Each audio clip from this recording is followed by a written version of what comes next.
วันนี้สิพาเบิ่งสวนเกษตรแบบพอเพียงปลูกแบบไปกินแค่ในครอบครัวข้างมกบวบมะน้ำเป็นแบบนี้เลยคิดคนเฮ็ดเองแบบบ้านๆก็พอได้กินมันกำลังเป็นหมากไว้เก็บโบอยูเก็บกินตลอดนี่หมากส่วนหมากใหญ่มีหมากน้ำอีกน้ำกำลังเป็นหมากน้อยหมากเงินหมากเห็ดแนวไงหลายเติบข้างเครือมันเห็ดเป็นแบบเป็นอุโมงค์เป็นเฮือนนี่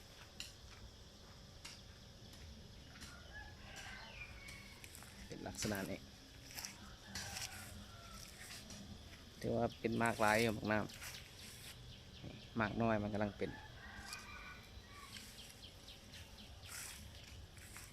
นี่ก็มีเบี้ยไม้เกี่ยวมาลงไปปลูกกล้าเองกับมือกล้าเองกับมือเลยข้าวอันนี้แม่นอายุประมาณมองปีพอดีปีหนึ่งนี่กล้ามาเอาหมากมันมาใกล้อันนี้แม่นอะโวคาโดอันนี้ก็สิประมาณมอง7-8 เดือนกล้ามานี่ถือว่าเกือบ1 เมตรละประมาณมอง80 เซนมี4 ต้นกล้าเองกับมือเอาแกนมันมากล้าเองในต้นน้อยสุดแล้วก็มีหมกมีนะนี่กล้าไว้เอาลงดิน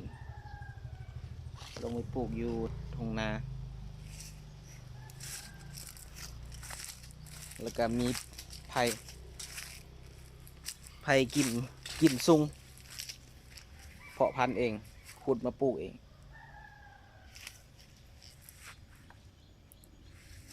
ไผ่กิมซุง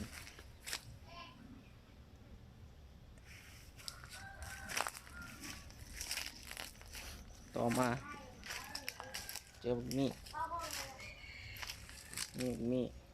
โอ้ตัวลายมากเติบ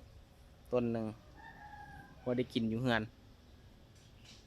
มีปลูกในเฮือนดินแคบๆหนึ่งแต่ว่าดินแคบประมาณมองดินพื้นที่ปลูกฝั่งในเฮือนเนี่ยก็ประมาณมอง10 คูณ20นี่แหละพอได้ปลูกมีถือว่ากินแบบกินจนเมื่อยกินแล้วมีต้นนี่นะจะอายุมันประมาณมอง7 ปีละมีต้นนี่นี่ฝุ่นมีม่วงต้นม่วงก็พอได้กินหางหมดได้กิน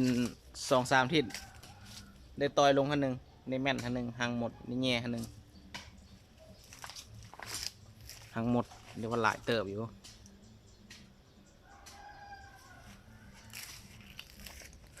อันนี้มันเป็นหมดต้นหมกต้องอันนี้ปลูกเองก็มือเอามากกันมาก้าเองมากมาก้าก็สิมีประมาณเท่านี้มีหมกไฟต้นหมกไฟแล้วก็ต้นหมกมีเบี้ยก้าเองกับมือโตมาเบิ่งนานพักเลย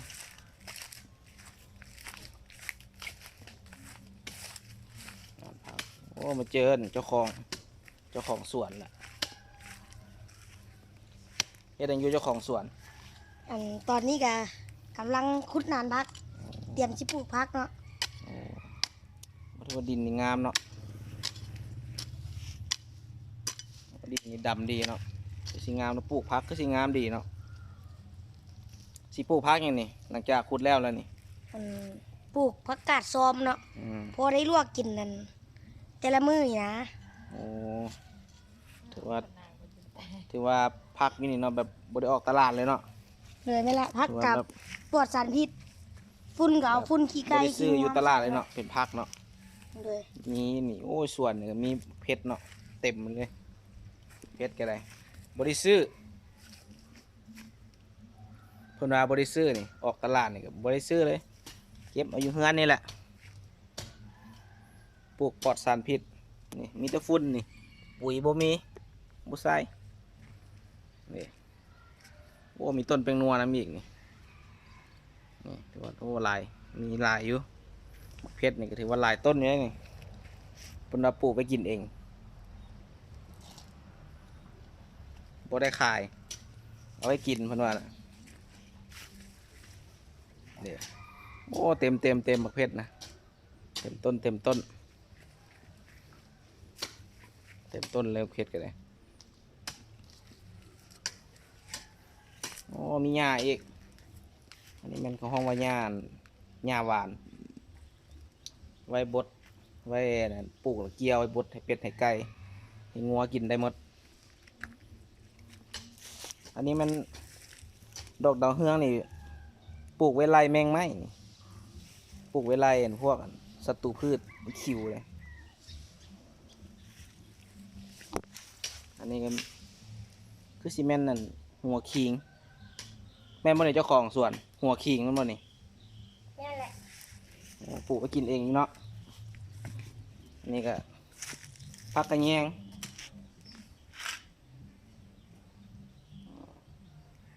แต่ว่าแกงหน่อไม้นี่เอานี่ไปใส่เลยเนาะบ่ต้องออกตลาดเลยอันนี้มันพักยังนี่ อันนั้นเป็นพักหอมแป้นเนาะ โอ้พักแป้นเนาะแต่มีน้ำมันเขาเฮ็ดปิ้งจีนนะเนาะพักตัวนี้เนาะโอ้ถือว่าครบเลยเนาะสวนเนาะถือว่าครบเลยภาพรวมถือว่าครบ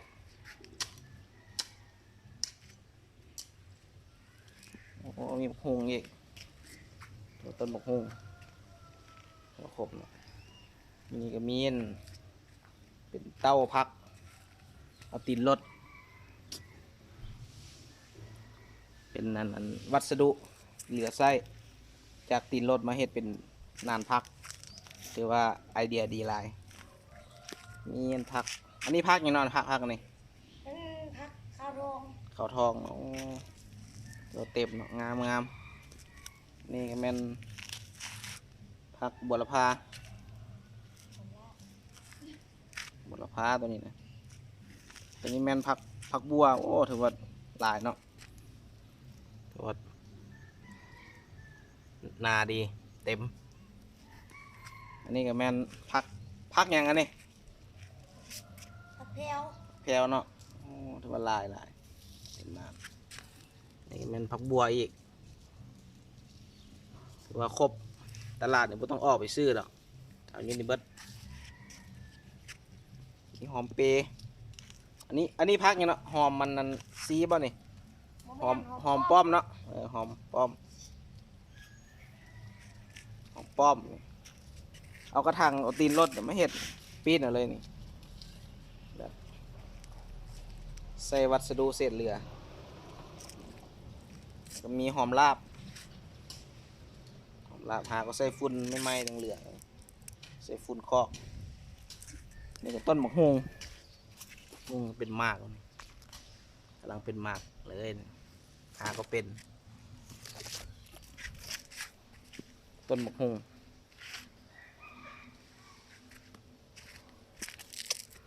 อันนี้ก็วานหอมป้อมอันนี้แม่นอันนี้มันพักอย่างน้อยแต่เนี้ยอันนี้แม่นนั่นพักอีโต้บ่นี่ โอเป็นพักอีตูอันนั้นเป็นพักนางตูเนาะ พักนางตูเนาะ ต้องเอาให้มันนวลเนาะ เป็นลิ้นอยู่ทงนาไปนี่ก็หอมบัวเลยนี่นี่ก็โอ้มันเต้าเพชรที่กันนี่ก็ได้ครบถือว่าเต็มครบอีดีเต็มเลยก็สิได้หมดตะเพียนเท่านี้ได้วันนี้เนาะ เบิดเพียงเท่านี้อันนี้ก็เจ้าของสวนเนาะก็สิได้พอจะซ้ำนี้เนาะ เลย ให้อันเจ้าของสวนเพิ่นนั่นปิดรายการให้ไง ที่แรกก็ฝากกดไลค์กดแชร์กด Subscribe ให้เด้อสวัสดี